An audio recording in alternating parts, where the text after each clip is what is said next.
Hello guys, 6th day of the orientation ப்ரோக்ராமில் நான் என்ன கற்றுக்கிட்டேன்னு சொல்ல போனேன். அது மட்டும் இல்லாமல் நீங்கள் 6th day out of the 6th day this is the one of my best டேன்னு சொல்லிடுவேன்.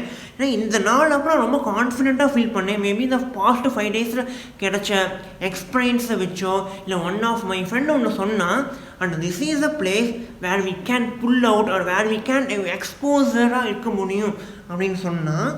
ஸோ என்னென்னு தெரியல, நான் இன்றைக்கி இந்த நாள் கூட ரொம்ப கான்ஃபிடென்ட்டாக ஃபீல் பண்ணேன்.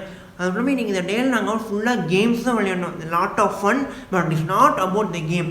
அந்த கேம்லேருந்து நாங்கள் ஒவ்வொரு விஷயம் கற்றுக்கிட்டோம். அது அந்த எங்களுக்கு ஒரு டியூட்டர் வந்தாங்க, ஒரு மேம் வந்தாங்க. அந்த மேம் வந்துட்டு டெவலப்பாக ஒரு சாஃப்ட் ஸ்கில் வியா கேம்ஸ். நாங்கள் நிறையா கேம்ஸ் ப்ளே பண்ணோம், 4 கேம்ஸ் ப்ளே பண்ணியிருப்போம். அந்த 4 கேம்ஸும் நிறைய ஆக்டிவிட்டி கற்றுக்கிட்டோம். அப்படி என்னென்னலாம் கற்றுக்கிட்டேன்னு சொல்லிட்டு இந்த வீடியோவில் சொல்ல ட்ரை பண்ணுறேன். அண்ட் ஃபஸ்ட்டு ஒரு கேம் விளையாடாங்க. அதாவது அந்த கேம் எப்படி அப்படின்னு நான் சொல்லலாம், பட் அந்த கேம் நான் மட்டும் சொன்னால் புரியாது. இட் கேன் கம் சம் விஷுவலாக காமிச்சா தான் அது புரியும்னு நினைக்கிறேன். ஓகே, ஃபஸ்ட்டு கேமில் நாங்கள் என்ன கற்றுக்கிட்டோம்னா, how to communicate well and how to coordinate the team well அப்படின்னு கற்றுக்கிட்டோம். ஃபஸ்ட்டு 2 கேம் இதான் கற்றுக்கிட்டோம். எப்படி ப்ராப்பராக கம்யூனிகேட் பண்ணுறது, எப்படி ப்ராப்பராக ஒரு பிளான் போடுறது, எப்படி கோஆர்டினேஷனாக பண்ணுறது அப்படின்னு சொல்லிட்டு. நான் ஆல்ரெடி ஒன் ஆஃப் மை வீடியோஸில் வந்து கேரக்டரிஸ்டிக் ஆஃப் லீடர்ஷிப்னு சொல்லியிருந்தேன். அந்த கேரக்டரிஸ்டிக்ஸ் ஆஃப் லீடர்ஷிப் வந்துட்டு அந்த டே அப்போ நாங்கள் வந்துட்டு தியரிட்டிக்கலாக படித்தோம், பட் இன்றைக்கி அதை ப்ராக்டிக்கலாக அப்ளை பண்ணுவாங்க. ஏன்னா ஒவ்வொரு சேம் 50 பேர் என் கிளாஸில் இருப்பாங்க.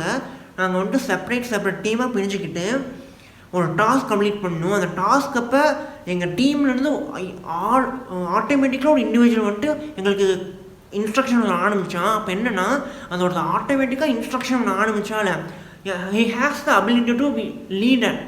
ஏன்னா எந்த இன்ஸ்ட்ரக்ஷன் சொல்லாமல் அவனே வந்துட்டு எங்களை லீட் பண்ணால், தட் இஸ் ஏ ஸ்கில். அவனுக்கு இன்பில்ட்டாகவே ஒரு லீடர்ஷிப் ஸ்கில் இருக்குதுன்னு அர்த்தம். அந்த யாரெல்லாம் இந்த மாதிரி வின் பண்ணி வரலையோ, they have little lack about that role. So அவங்களாம் அந்த பர்டிகுலராக அந்த ஸ்கில்லை வந்துட்டு இம்ப்ரூவ் பண்ணணும். அதுவும் அது இன்டெரக்டாக ஒரு மீனிங். அந்த மாதிரி லீடர்ஷிப் ஸ்கில்லை கற்றுக்கிட்டோம் ப்ராக்டிக்கலாக. அப்புறம் நெக்ஸ்ட்டு எப்படி ஒரு கோஆர்டினேட் பண்ணுறது. ஏன்னா ஒரு டீமில் வந்துட்டு நிறைய பேர் இருப்பாங்க. அந்த நிறைய பேருக்கும் ஒவ்வொரு பர்ஸ்பெக்டிவ் இருக்கும், ஒவ்வொரு திங்கிங் இருக்கும்.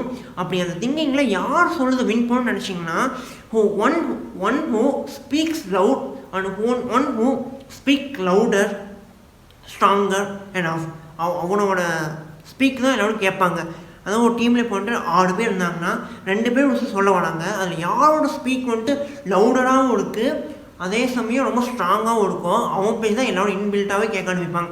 அதுலேருந்து என்ன கற்றுக்கிறோன்னா, இஃப் யூ பிகேம் ஏ லீடர்னா உங்களோட வாய்ஸ், நீங்கள் என்ன சொல்ல போகிறீங்க கண்டென்ட்டில் நீங்கள் ஸ்ட்ராங்காகவும் கிளாரிட்டியாகவும் இருக்கணும். அப்போ தான் நீங்கள் அது ஸ்ட்ராங்காகவும் கிளாரிட்டியாக இருந்தால் மற்ற டீம்மேட்ஸும் நம்புவாங்க. அதை விட்டு நீங்களே அடுத்து என்ன பண்ணுறதுன்னு தெரியாமல் சும்மா சொல்லுங்கன்னு சொன்னீங்கன்னா, உங்களுக்கே உங்களுடைய ஸ்டேட்மெண்ட் நம்பிக்கலைன்னா, how about others will trust on your statement. So நீங்கள் ஒரு விஷயம் சொல்ல வரீங்க அப்படின்னா அது நீங்கள் ரொம்ப ஸ்ட்ராங்காக இருங்க. அது அப்போ நீங்கள் ஸ்ட்ராங்காக இருந்தீங்கன்னா மற்றவங்களும் ஆமாம் இவன் ஏதோ சொல்கிறான், ஹேஸ் சம் வேலிட் பாயிண்ட் அப்படின்னு நினச்சி அதை நம்புவாங்க. So this is another thing to learn about today.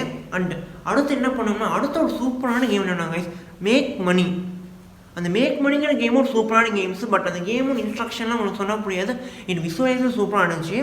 அந்த கேமில் நாங்கள் என்ன கற்றுக்கிட்டோம்னா, how to negotiate and trust, scam, இந்த மாதிரி நிறைய விஷயம் அந்த கேம் இருந்துச்சுங்க. அதனால தான் இந்த டே எனக்கு ரொம்ப பெட்டர் டேவாக மாறிச்சு நான் நினைக்கிறேன்.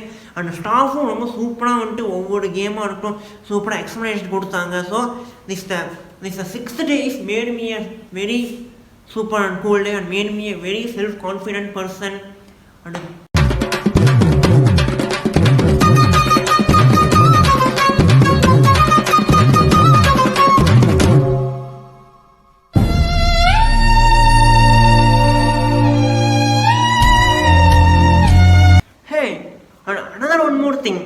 இப்போ நான் பேசிகிட்டு இருக்கேன், இதெல்லாம் ஒரு சிங்கிள் ஸ்க்ராட்சில் பேசிட்டேன். டோன்ட் ஈவன் கட்டி take it out. I don't believe. எந்த நாளுமே இந்த மாதிரி நடந்ததே இல்லை. அதாவது ஒரு வீடியோ பண்ணணும்னா நிறையா டேக் போவேன், இதை கட் பண்ணுவேன், அதை கட் பண்ணுவேன். பட் டில் நான் பேசுறது எல்லாமே ஒரு சிங்கிள் ஷாட்டில் ரெக்கார்ட் பண்ணிட்டேங்க. அதாவது இந்த செட்டப் பண்ணுறது கூட எனக்கு இவ்வளோ டைம் ஆச்சு. பட் நான் பேசுகிறதுக்கு கம்மியாக டைம் தான் இருக்குது. I don't know what about this day will give this level of energy to me. But என்ன ரொம்ப வேத்திருக்குன்னு நினைக்கிறேன். ஆனால் ரொம்ப பார்த்தீங்க பாடிட்டேன் கட்டிட்டு இது action madam. Okay, thank you guys. Thank you guys. B motivated, feel motivated. Harishkumar. ஏன் அஃப்கோர்ஸ் நான் பேசுகிற எல்லா வீடியோ அன்ஸ்கிரிப்டட் தான். அன்ஸ்கிரிப்டட்னா நடுவில் நிறைய வளரிடுவேன். ஆனால் இந்த வீடியோ பார்த்தீங்கன்னா நான் வளரதான் செஞ்சாலும் அது கரெக்டாக ஒரு ஃப்ளோவில் போச்சு நான் நினைக்கிறேன். ஆனால் ஆஸ் ஏ ஆடியன்ஸ் உங்களுக்கு தான் தெரியும் இவன் என்னத்தை தான் பேசுனான்னு சொல்லிட்டு. So just adjust it.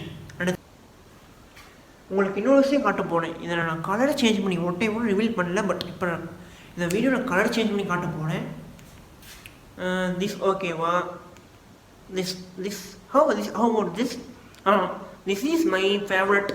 அதுவும் நல்லா இருக்குன்னு நினைக்கிறேன். ஆனால் இது மாதிரி நிறைய கலர் இருக்குது. ஆனால் நான் எப்பவுமே ஸ்டார்ட் பண்ணி பார்த்தீங்கன்னா இந்த கலர் தான் guys. Thank you guys. B motivated, feel motivated. Harishkumar.